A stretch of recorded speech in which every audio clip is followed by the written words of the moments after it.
ยวเรื่องคนชมพูเรื่องพักนโยบายน่ารักเรื่องพักเรื่องคนบัตรสีเหลืองต้องแสดงตัวตนใหม่เห็นชอบไม่เห็นชอบหรือโหวตโนลงไปครบแล้ว3 ใบไปใช้สิทธิ์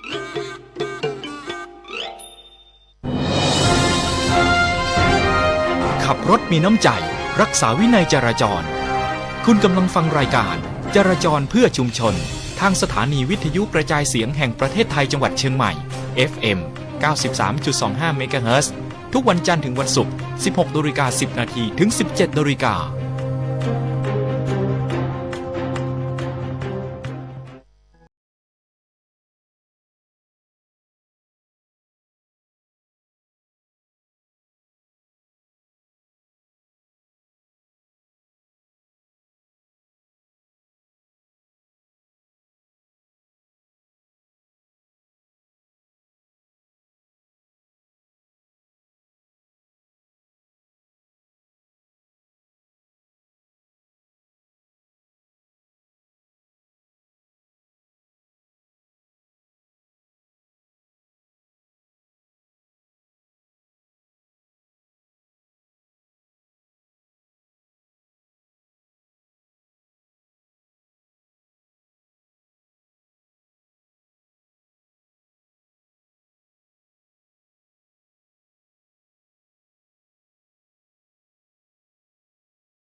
เข้าสู่ในช่วงเวลาของรายการวิทยุจราจรเพื่อชุมชน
มีทั้งในเรื่องของผลการปฏิบัติงานนะคะในพื้นที่รับผิดชอบของตำรวจภูธรภาค5นะคะรวมไปถึงวันนี้ค่ะเราก็จะมีแขกรับเชิญนะคะที่จะร่วมพูดคุยในรายการกับเรานะคะก็วันนี้จะมีท่านสารวัตรใหญ่นะคะ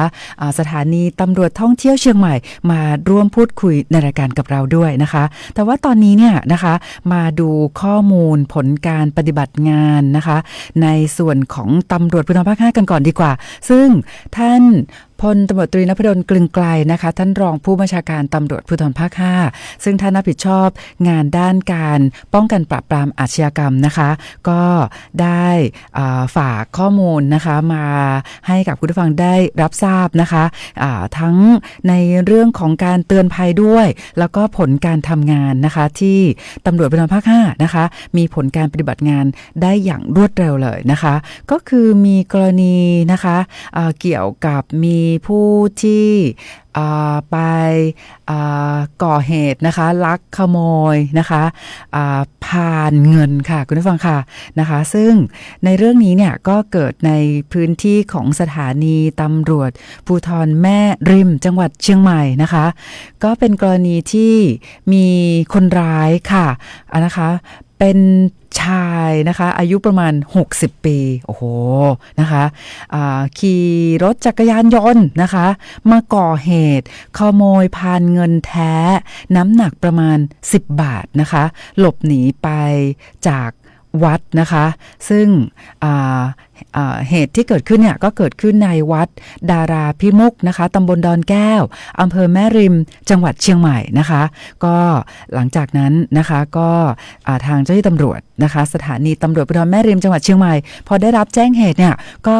ทำการสืบสวนติดตามนะคะจนสามารถจับกุมนะคะผู้ต้องหาที่ก่อเหตุดังกล่าวได้นะคะก็เป็นเหตุที่ทางวัดบอกว่าไม่เคยมีเหตุการณ์แบบนี้เกิดขึ้นมาก่อนเลยนะคะเนื่องจากว่าทางวัดนะคะได้นำพานเงินแท้นะคะซึ่งปกติเนี่ยนะคะจะจัดเก็บไว้เป็นอย่างดีในกุฏิของท่านเจ้าอาวาสค่ะแต่ว่าจะนำออกมาใช้เนี่ยเฉพาะงานสำคัญนะคะแล้วก็ปรากฏว่าในช่วงที่ผ่านมาก็ได้มีคณะศรัทธานะคะเป็นผู้หลักผู้ใหญ่เนาะจากกรุงเทพมหานครเนี่ยนะคะเดินทางมาร่วมทำบุญนะคะทางวัดก็เลยนำเอาพานเงินแท้นะคะมาเป็นพานที่วางพวงมาลัยนะคะให้กับคณะศรัทธาที่นำมาร่วมทำบุญนะคะที่วัดก็ปรากฏว่าหลังจากที่นำพานนะคะแล้วก็คิดว่าพระนะคะน่าจะลืมเก็บนะคะพานเงินแท้ดังกล่าวนะคะก็พอท่านเจ้าอาวาสมาพบว่านะคะพานดังกล่าวเนี่ยหายไปแล้วนะคะก็เลยได้มีการแจ้งนะคะให้กับเจ้าหน้าที่ตำรวจซึ่งในพื้นที่รับผิดชอบเนี่ยก็เป็นสถานีตำรวจภูธรแม่ริมจังหวัดเชียงใหม่นะคะหลังจากนั้นเจ้าหน้าที่ตำรวจเนี่ยก็ได้ทำการสืบสวนนะคะติดตามจนสามารถนะคะจับกุมผู้ต้องหานะคะพร้อมกับของกลางเป็นพานเงินแท้นะคะน้ำหนักประมาณ10 บาทมูลค่าเกือบ 50,000 บาทนะคะก็นำมาคืนทางวัดเป็นที่เรียบร้อยนะคะในกรณีนี้เนี่ยท่านพลตำรวจตรีนพดลกลึงไกลท่านรองผู้บัญชาการตำรวจภูธรภาค 5ก็ชื่นชมนะคะเจ้าหน้าที่ตำรวจสถานีตำรวจภูธรแม่ริมจังหวัดเชียงใหม่นะคะที่สามารถดำเนินการจับกุมผู้ต้องหาได้อย่างรวดเร็วแล้วก็นำพานเงินแท้นะคะมาคืนให้กับทางวัดนะคะแล้วก็ได้แจ้งเตือนว่าตอนนี้เนี่ยนะคะไม่ว่าจะเป็นราคาทองคำก็สูงมากเลยนะคะแล้วก็ทำให้ราคาของเงินนะคะซึ่งตอนนี้เนี่ยก็มีราคาสูงขึ้นตามไปด้วยนะคะดังนั้นก็นำเรียนให้กับคุณผู้ฟังพี่น้องประชาชนนะคะว่าในส่วนของราคาทองคำราคาเนื้อเงินเนาะสูงนะคะก็ต้องระมัดระวังในเรื่องของการจัดเก็บนะคะสิ่งของมีค่านะคะแล้วก็ในส่วนของตำรวจภูธรภาค 5แล้วก็หน่วยงานในสังกัดค่ะในเรื่องนี้เนี่ยท่านผู้บัญชาการตำรวจภูธรภาค 5นะคะท่านพลตำรวจโทกฤษฎาพลยี่สาครท่านก็ได้มีคำสั่งไปให้กับทุกหน่วยนะคะได้เพิ่มมาตรการในเรื่องของการรักษาความปลอดภัยในชีวิตและทรัพย์สินให้กับพี่น้องประชาชนนะคะแล้วก็ทุกสถานีตำรวจเนี่ยก็มีมาตรการนะคะเกี่ยวกับในเรื่องของการป้องกันเหตุนะคะที่จะเกิดขึ้นกับพี่น้องประชาชนนะคะแล้วก็ร้านทองต่างๆด้วยนะคะก็มีการประสานความร่วมมือร่วมกันมีการติดตั้งในเรื่องของกล้องวงจรปิดนะคะมีการติดตั้งในเรื่องของระบบแจ้ง เหตุนะคะอันนี้ก็มีการประสานความร่วมมือกันอย่างใกล้ชิดด้วยแล้วก็คุณผู้ฟังพี่น้องประชาชนนะคะเวลาที่จะสวมใส่สิ่งของมีค่านะคะก็ต้องระมัดระวังด้วยนะคะไม่เก็บสิ่งของมีค่าเนี่ยนะคะไว้ในรถนะคะอันนี้ก็อันตรายด้วยเช่นกันนะคะเอาละค่ะคุณผู้ฟังคะตอนนี้เรายังคงมีบทเพลงเพราะๆมาฝากคุณผู้ฟังนะคะแล้วเดี๋ยวกลับมาเราก็จะไปสัมภาษณ์นะคะท่านสารวัตรใหญ่นะคะสถานีตำรวจท่องเที่ยวจังหวัดเชียงใหม่กันนะคะตอนนี้ยังคงมีบทเพลงมาฝากคุณผู้ฟังให้คุณผู้ฟังมีความสุขกับการฟังเพลงค่ะ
ค่ะคุณผู้ฟังคะกับเพลงเพราะๆแบบนี้เลยรักฉันนั้นเพื่อเธอนะคะ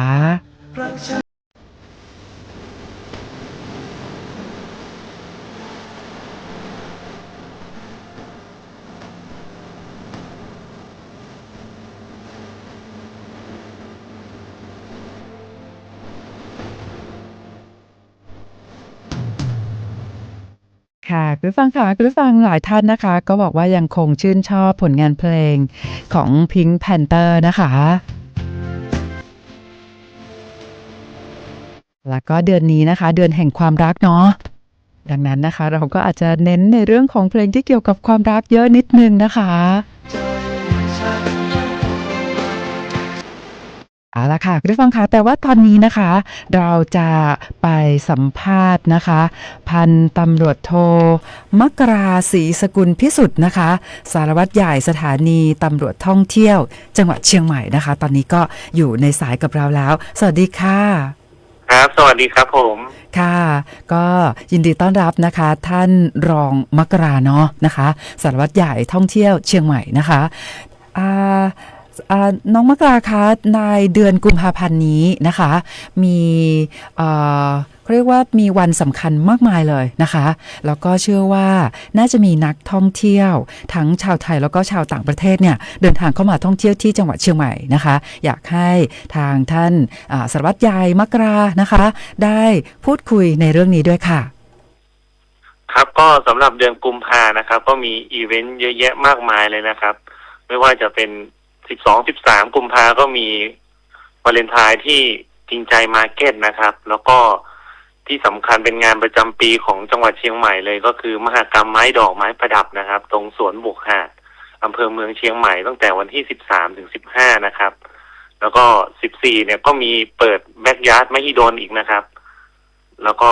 14-21ก็มีสตรอเบอรี่ที่ของดีของเสมออีกนะครับ ก็มีอีเวนต์มากมายในเดือนกุมภาให้เราได้เยี่ยมชมเต็มที่เลยครับ ค่ะ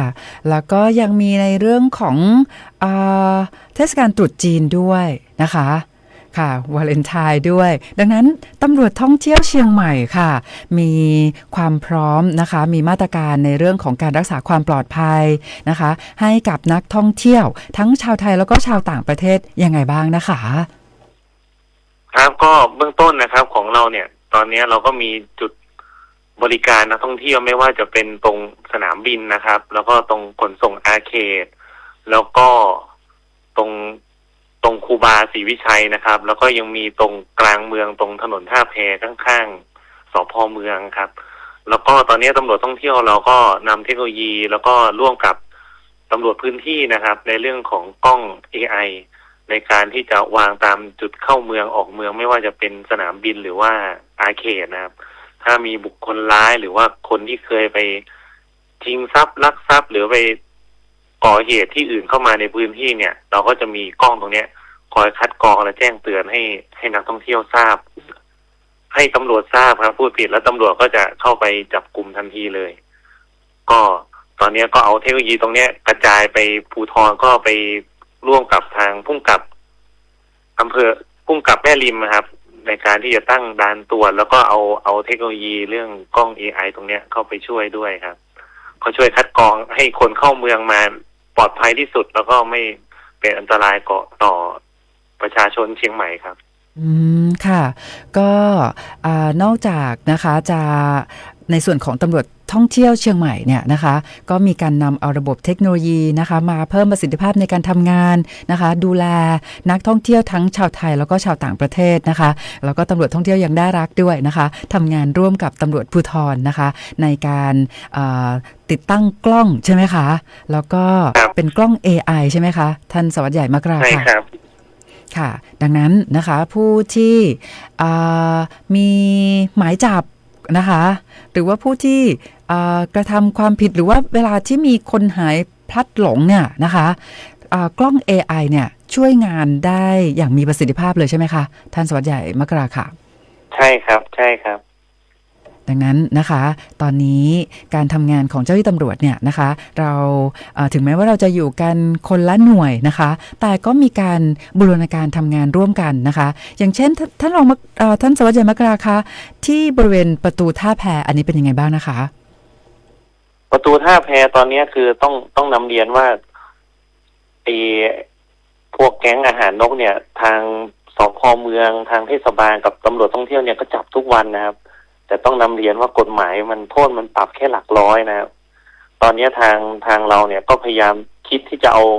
ไอ้ตัวกล้องตรงเนี้ยครับเข้ามาใช้ด้วยร่วมกับมหาลัยเชียงใหม่ว่าถ้าเกิดมันมาซ้ำๆบ่อยๆอะไรเงี้ยเราจะเพิ่มโทษให้เขาหรือว่าบางทีเนี่ยเขามาแบบเหมือนแมวจับหนูครับคือเจ้าหน้าที่มามันก็หายเจ้าหน้าที่ไปเขาก็กลับมาอย่างเงี้ยครับก็เดี๋ยวเอาเรื่องกล้องตรงนี้กำลังพัฒนาอยู่ครับ ให้มันมาใช้ในตรงประตูท่าแพแล้วก็ไม่ไปก่อกวนนักท่องเที่ยวครับค่ะก็การติดตั้งกล้องตอนนี้นะคะไม่ว่าจะเป็นทั้งหน่วยงานตำรวจท่องเที่ยวเองนะคะแล้วก็พอเรามีการบูรณาการร่วมกับตำรวจภูธรนะคะอย่างเช่นในตัวเมืองเชียงใหม่นะคะท่านสารวัตรใหญ่มกราค่ะทางตำรวจภูธรภาค 5เนี่ยนะคะถ้าหากว่ามีเหตุนะคะเราก็มีการประสานงานกัน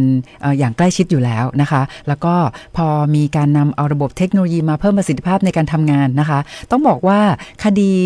สำคัญที่เกิดขึ้นนะคะโดยเฉพาะพื้นที่อำเภอเมืองเชียงใหม่เนี่ยนะคะมีผลการจับกุม 100% เลยนะคะแล้วก็ตอนนี้พอมีการทำงานร่วมกันกับตำรวจท่องเที่ยวด้วยนะคะเราก็จะทำให้การทำงานในด้านของการรักษาความปลอดภัยในชีวิตและทรัพย์สินให้กับพี่น้องประชาชนนะคะแล้วก็บูรณาการกับตำรวจท่องเที่ยวด้วยเนี่ยดูแลนักท่องเที่ยวทั้งชาวไทยแล้วก็ชาวต่างประเทศได้อย่างมีประสิทธิภาพมากขึ้นด้วยนะคะตอนนี้ในส่วนของตำรวจท่องเที่ยวเชียงใหม่นะคะยังคงมีศูนย์บริการที่เปิดให้บริการนักท่องเที่ยวทั้งชาวไทยแล้วก็ชาวต่างประเทศบริเวณที่ทางที่เราจัดถนนคนเดินด้วยใช่ไหมคะใช่ครับค่ะก็มีจุดอยู่ตรงจุดไหนบ้างนะคะท่านสารวัตรใหญ่มกราค่ะก็มีตรงข้างๆสภ.เมืองครับก็ตรงข้ามวัดชัยพระเกียรติอยู่ถนนท่าแพ1 จุดนะครับแล้วก็มีสนามบินเชียงใหม่1 จุดแล้วก็มีตรงอาร์เคดนะครับ1 จุดแล้วก็มีตรงตีนคูบาตรงฝั่งตรงข้ามคูบาครับอีก1 จุดแต่จริงๆอยากจะประชาสัมพันธ์อีกอีเวนต์นึงครับพี่ต้อมครับค่ะได้เลยค่ะเป็นอันนี้คือทางตำรวจท่องเที่ยวครับร่วมกับมหาลัยเชียงใหม่โดยหลักสูตร FMBA ครับแล้วก็ร่วมกับวัดศรีสุพรรณแล้วก็ปาร์ตี้วิลล่าบอลลูนนะครับก็คืออันเนี้ยร่วมคิดนวัตกรรมการแก้ไขปัญหาโคมลอยก็คือปัญหาเนี่ยนักท่องเที่ยวเนี่ยชอบแอบปล่อยโคมลอยในวันสำคัญซึ่งกฎหมายในเมืองอ่ะเขาห้ามปล่อยเพราะมันเป็นเขตการบินนะแล้วก็นักท่องเที่ยวพอแอบปล่อยก็ชอบไปทำไฟไหม้บ้านเรือนบ้างตลาดวโรรสบ้างอะไรเงี้ยหลายรอบค่ะอันเนี้ยผมก็เลยว่าจะแก้ปัญหาโดยการไปทำที่วัดศรีสุพรรณเนี่ยครับก็ทำเป็นอุโมงค์โคมจำลองให้เหมือนเวลาคนไปถ่ายรูปแล้วเหมือนปล่อยโคมจริงๆนะครับแล้วก็จะมีการทำโคมปล่อยโคมจริงด้วยแต่ว่าเป็นโคมที่ไม่ใช้ไฟแล้วก็ลอยอยู่แค่ในอุโมงค์โคมครับไม่ไปรบกวนชาวบ้านก็จะเริ่มใช้จริงเนี่ยผมว่าคุยกับภาคีเครือข่ายแล้วอาจจะเริ่มต้นวันวาเลนไทน์เนี่ยครับทำพิธีเปิดสัก 1:30 2 ประมาณนี้ครับถึงจะเริ่มใช้เป็นทางการคราวนี้อันนี้ก็ผสมความเชื่อสองอย่างครับความเชื่อทางพุทธก็คือการปล่อยโคมลอยเนี่ยจริงๆหลายคนไม่รู้ครับว่าโคมลอยเนี่ยมันหมายถึงอะไรไฟในโคมเนี่ยก็หมายถึงแสงแห่งพระธรรมครับการลอยขึ้นของโคมเนี่ยหมายถึงการยกจิตให้พ้นจากโลกิยะครับส่วนโคมเนี่ยเหมือนพาหนะนำคำอธิษฐานไปถึงสิ่งศักดิ์สิทธิ์จึงอธิษฐานก่อนปล่อยโคมก็บูชาพระพุทธพระธรรมพระสงฆ์เนี่ยแหละสะเดาะเคราะห์แล้วก็อันที่2เป็นความเชื่อของล้านนาที่ผมทำวัดที่วัดศรีสุพรรณนะครับเพราะว่าที่วัดศรีสุพรรณเป็นวัดเดียวที่มีอนุสาวรีย์พญาแก้วและพระมารดาของพญาแก้วครับซึ่งเป็นกษัตริย์แล้วก็เป็นความรักของแม่ลูกที่ช่วยให้ลูกจนทำให้ล้านนาจริงๆไม่มีใครรู้นะว่าล้านนาเนี่ยเจริญที่สุดด้านศาสนาเนี่ยในยุคของพญาแก้วครับแล้วก็ท่านก็เป็นคนที่เรื่องราวของคูเมืองเชียงใหม่เนี่ยสร้างในสมัยพญามังรายก็จริงแต่ว่าบูรณะและสมบูรณ์แบบมีความมั่นคงเนี่ยในสมัยพญาแก้วครับตอนนี้เป็นความเชื่อของล้านนาผมก็เลยอยากจะทำตรงเนี้ยเป็นเรื่องราวดีๆอีกเรื่องนึงเพื่อแก้ปัญหาโคมลอยด้วยแล้วก็เป็นแหล่งท่องเที่ยวแห่งใหม่ด้วยครับก็เริ่มวันวาเลนไทน์เนี่ยเป็นจุดเริ่มต้นแล้วก็อาจจะอยากให้เป็นจุดเช็คอินถ่ายรูปแห่งใหม่ในเชียงใหม่ครับคู่กับความเชื่อทางศาสนาแล้วก็ล้านนาครับพี่ต้อมครับโอ้โหนะคะก็ถือว่าเป็นเรื่องใหม่เลยนะคะแล้วก็การปล่อยโคมลอยนะคะในวัดศรีสุพรรณถูกต้องไหมคะใช่ครับ แล้วก็คือลอยแล้วก็มีโดมนะคะเหมือนกับเราได้ปล่อยโคมลอยแต่ว่าโคมที่ปล่อยเนี่ยไม่ได้ลอยออกไปไกลไม่ไปอาจจะไปทำให้ตกนะคะแล้วก็เกิดเหตุในเรื่องของเพลิงไหม้นะคะอันนี้ก็ถือว่าเป็นกิจกรรมใหม่เลยนะคะดังนั้นจริงๆแล้วเนี่ยเชื่อว่ามีคุณผู้ฟังพี่น้องนะคะชาวจังหวัดเชียงใหม่เองก็อยากจะไปลองเหมือนกันค่ะแล้วก็จะเริ่มในวันวาเลนไทน์ปีนี้ด้วยนะคะใช่ครับโอ้ดีมากๆเลยนะคะดังนั้นนะคะหลายท่านบอกว่าเนี่ยโอ้โหเป็นกิจกรรมที่จริงๆถ้าอย่างนี้เนี่ยสารวัตรใหญ่มกราคะก็สามารถที่จะลอยได้ทุกวันเลยเนาะได้ทุกวันเลยครับค่ะเพราะอาจจะเป็นตอนกลางคืนหน่อยนึงเพราะว่ามันจะได้ถ่ายรูปสวยครับไปจากโคมโอ้โหเยี่ยมมากเลยนะคะอันนี้ก็เป็นการทำงานร่วมกันหลายๆหน่วยเลยใช่ไหมคะใช่ครับโอ้เยี่ยมมากเลยนะคะดังนั้นคุณผู้ฟังพี่น้องประชาชนนะคะไปเที่ยวที่วัดศรีสุพรรณด้วยนะคะแล้วก็ไปปล่อยโคมลอยในโดมนะคะถ่ายรูปสวยด้วยนะคะโอ้โหแบบเยี่ยมมากเลยค่ะสวัสดิ์ใหญ่มกราคะในช่วงท้ายนี้มีอะไรอยากจะฝากคุณผู้ฟังนะคะเพิ่มเติมเชิญได้เลยค่ะครับก็สำหรับการทำหน้าที่ของตำรวจนะครับก็ไม่ว่าจะตำรวจท่องเที่ยวหรือภูธรนะครับถ้ามีเหตุด่วนเหตุร้ายยังไงก็โทรมาได้เลยครับก็1155กับ191มันเชื่อมกันอยู่แล้วหลายคนจะได้ไม่ต้องสับสนโทรมาได้หมดครับก็เขาเรียกเจ้าหน้าที่ทำงานร่วมกันอยู่แล้วครับมีอะไรโทรมาได้เลยครับผมค่ะก็คือจริงๆแล้วเนี่ยเหตุด่วนเหตุร้ายนะคะโทรแจ้ง191นะคะแล้วก็จริงๆเรามีสายด่วนของตำรวจท่องเที่ยวที่1155แต่ถ้าเกิดว่าเป็นในช่วงของอาจจะเป็นกรณีฉุกเฉินหลายท่านบอกว่าจำไม่ค่อยได้นะคะก็โทร191ก็ได้เช่นกันนะคะครับผมโอเคค่ะวันนี้นะคะต้องขอบคุณมากๆเลยนะคะพันตำรวจโทมกราศรีสกุลพิสุทธิ์นะคะสารวัตรใหญ่สถานีตำรวจท่องเที่ยวนะคะของเชียงใหม่นะคะขอบคุณมากๆค่ะครับขอบคุณมากเลยครับค่ะสวัสดีค่ะค่ะคุณผู้ฟังค่ะก็ท่านสารวัตรใหญ่มกราเนี่ยนะคะเป็นคนน่ารักมากๆเลยนะคะแล้วก็ยิ้มแย้มแจ่มใสนะคะให้การบริการพี่น้องประชาชนนะคะแล้วก็นักท่องเที่ยวทั้งชาวไทยแล้วก็ชาวต่างประเทศประทับใจทุกคนเลยนะคะแล้วนอกจากนั้นยังมีการนำเอาระบบเทคโนโลยีนะคะมาเพิ่มประสิทธิภาพในการทำงานเพิ่มมากขึ้นด้วยนะคะคุณผู้ฟังค่ะเดี๋ยวตอนนี้นะคะเรายังมีบทเพลงที่คุณผู้ฟังขอเข้ามาแล้วก็ติดค้างตั้งแต่เมื่อวานนะคะติดค้างเพลงกุหลาบแดงนะคะเดี๋ยวเปิดให้ฟังเลยนะคะแล้วก็ตอนนี้ยังมีคุณผู้ฟังที่ทักทายเราก็มาผ่านเพจสทเชียงใหม่ PRD เพิ่มเติมคุณสุทัศน์นะคะแล้วก็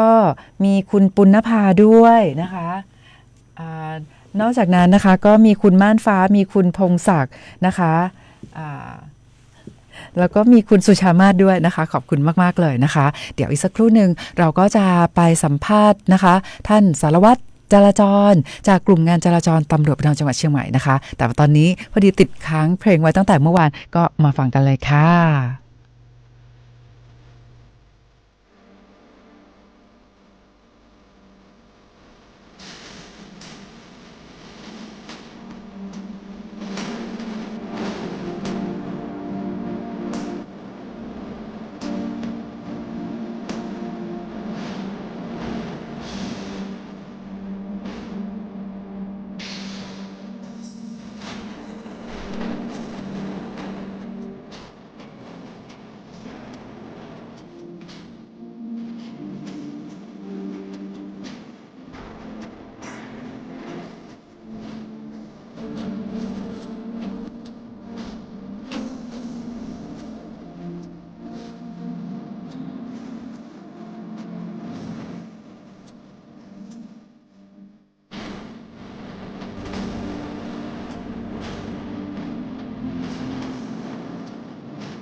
ค่ะคุณผู้ฟังคะกุหลาบแดงนะคะเพลงที่ติดค้างคุณผู้ฟังไว้ตั้งแต่เมื่อวานนะคะวันนี้เปิดให้เรียบร้อยแล้วนะคะ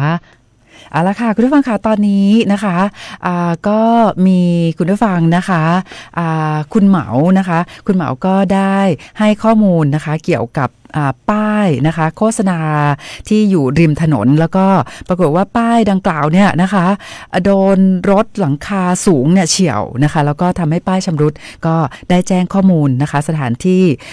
มาให้เรานะคะก็ขอบคุณคุณเหมามากๆเลยตอนนี้ก็ส่งข้อมูลนะคะให้กับทางท่านผู้กำกับมนัสชัยอินเทือนนะคะผู้กำกับการกลุ่มงานจราจรตำรวจภูธรจังหวัดเชียงใหม่ไปเรียบร้อยแล้วนะคะขอบคุณคุณเหมามาอีกครั้งหนึ่งนะคะคุณผู้ฟังคะตอนนี้ค่ะเราจะไปสัมภาษณ์นะคะพันตำรวจโทสำราญมีสุขนะคะสารวัตรจราจรจากกลุ่มงานจราจรตำรวจภูธรจังหวัดเชียงใหม่กันค่ะสวัสดีค่ะ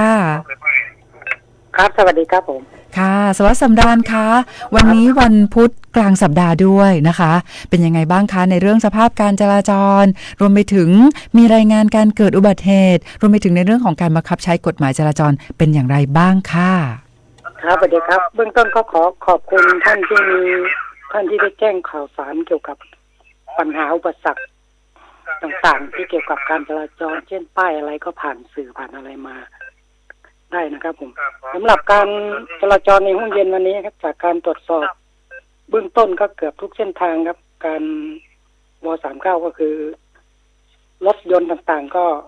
มีมากครับโดยเฉพาะขาออกมีถนนโชตนาแยกกงสิงห์ไปทางสารกลางแม่ริมแต่รถก็ยังเคลื่อนตัวได้ต่อเนื่องครับผมแยกสันเด็กสันทรายดอยสะเก็ดรถขาออกก็ยังมีมากผมแต่ยังเคลื่อนตัวได้ดีส่วนแยกฟ้าห้ามลมโชคตอนนี้รถก็ยังเคลื่อนตัวได้ต่อเนื่องครับผมทั้งขาเข้าและขาออกสรุปรวมๆก็วันนี้คล่องตัวครับผมแต่สำหรับอุบัติเหตุต่างๆในพื้นที่และกิจกรรมต่างๆเย็นวันนี้ยังไม่มีนะครับผมสำหรับการกวดขันวินัยจราจรก็กวดขันอย่างต่อเนื่องครับผมตัวนี้ก็ส่วนมากก็จอดในเขตห้ามช่วงชั่วโมงเร่งด่วนก็บังคับใช้กฎหมายกันอย่างต่อเนื่องครับผมครับผมค่ะ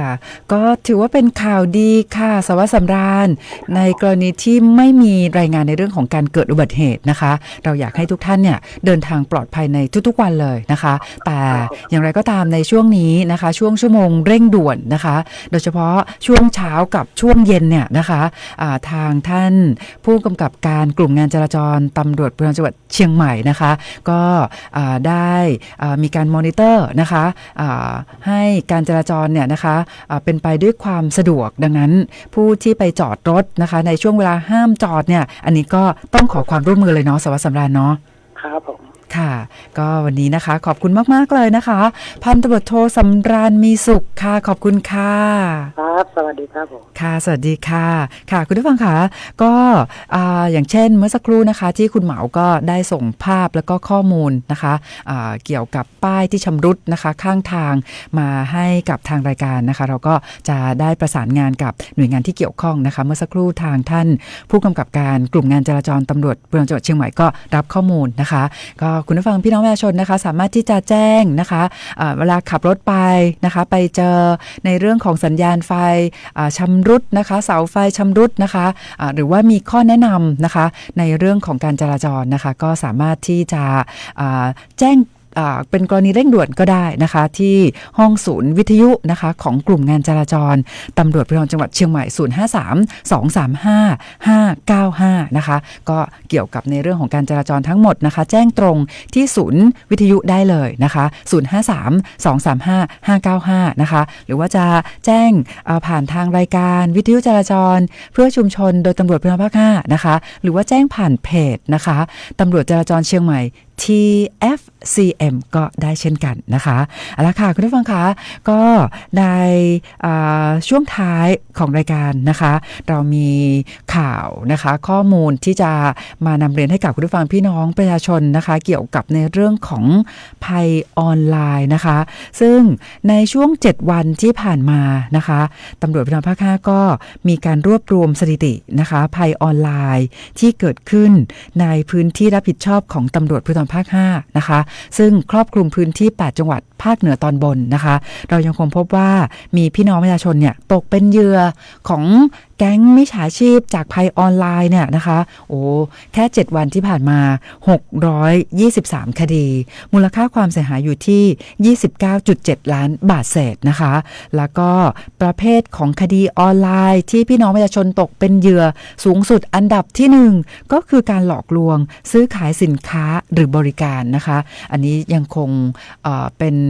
ประเภทอันดับ1เลยที่มีพี่น้องประชาชนเนี่ยตกเป็นผู้เสียหายสูงสุดอันดับ1นะคะอันดับที่2เป็นการหลอกลวงให้โอนเงินเพื่อทำงานหารายได้พิเศษนะคะอันดับที่3การข่มขู่ทางโทรศัพท์ให้เกิดความกลัวแล้วหลอกให้โอนเงินหรือที่เรารู้จักกันในนามของแก๊ง call center อันดับที่4คือการหลอกลวงให้โอนเงินเพื่อรับรางวัลหรือวัตถุประสงค์อื่นๆนะคะแล้วก็อันดับที่5การหลอกลวงให้กู้เงินอันมีลักษณะฉ้อโกงกันโชคทรัพย์นะคะก็ตอนนี้ต้องมานำเรียนให้กับคุณผู้ฟังพี่น้องประชาชนว่า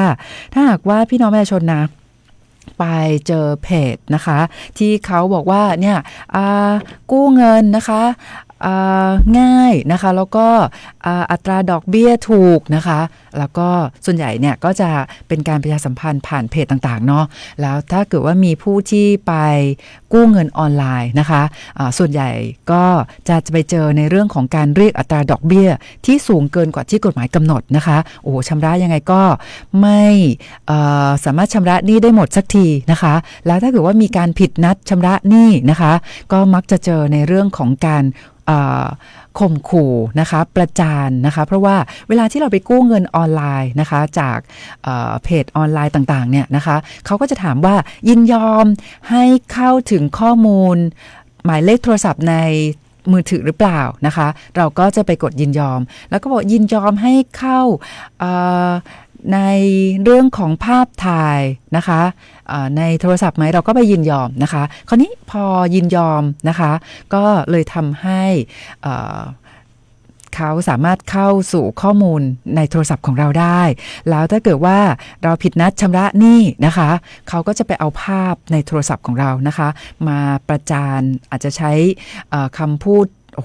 รุนแรงนะคะข่มขู่ประจานหรือไม่ก็จะมีการโทรศัพท์เข้าไปหาคนในครอบครัวหาเพื่อนเพราะว่าเขาสามารถเข้าถึง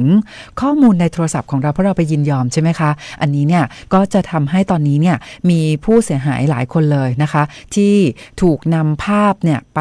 โพสต์ประจานนะคะในโลกออนไลน์ดังนั้นตอนนี้นะคะล่าสุดทางท่านผู้กำกับการสถานีตำรวจภูธรภูพิงค์ราชนิเวศเนี่ยนะคะก็ฝากแจ้งเตือนในเรื่องนี้ว่าเนี่ยไม่ควรจะไปกู้เงินนะคะเวลาที่เราไปเจอเพจโฆษณานะคะในเรื่องของการกู้เงินออนไลน์ต่างๆนะคะเพราะว่ามักจะถูกเรียกอัตราดอกเบี้ยที่สูงเกินกว่าที่กฎหมายกำหนดนะคะแล้วถูกนำมาประจานนะคะและสำหรับผู้ที่ตกเป็นเหยื่อนะคะในลักษณะแบบนี้นะคะก็สามารถมาแจ้งความนะคะที่สถานีตำรวจที่บ้านของท่านอยู่ในพื้นที่รับผิดชอบสถานีตำรวจนั้นๆนะคะและสำหรับผู้ที่ไม่รู้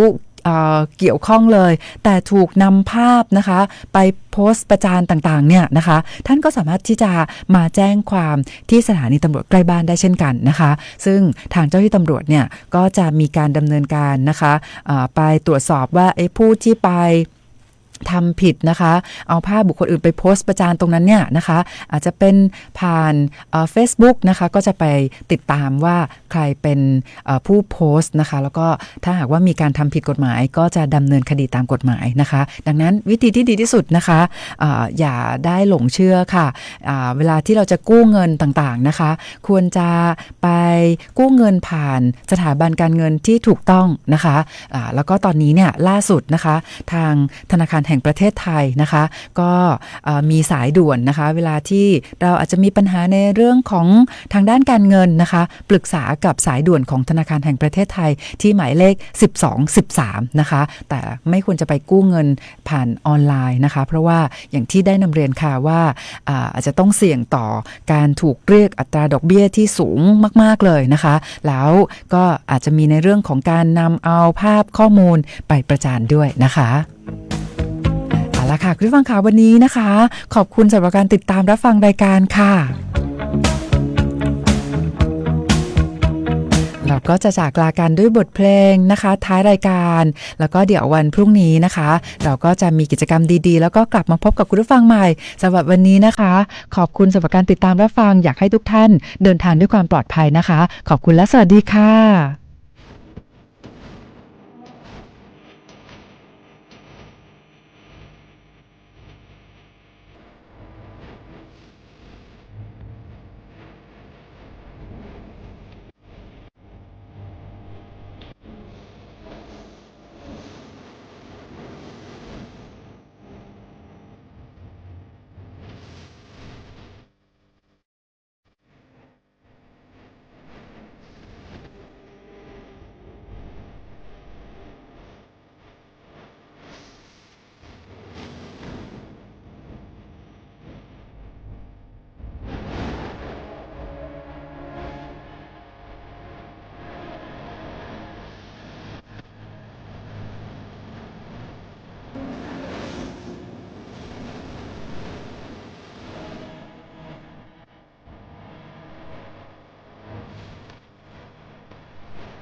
รับฟังข่าวต้นชั่วโมง 17 นาฬิกากับอรัญญาชมชื่น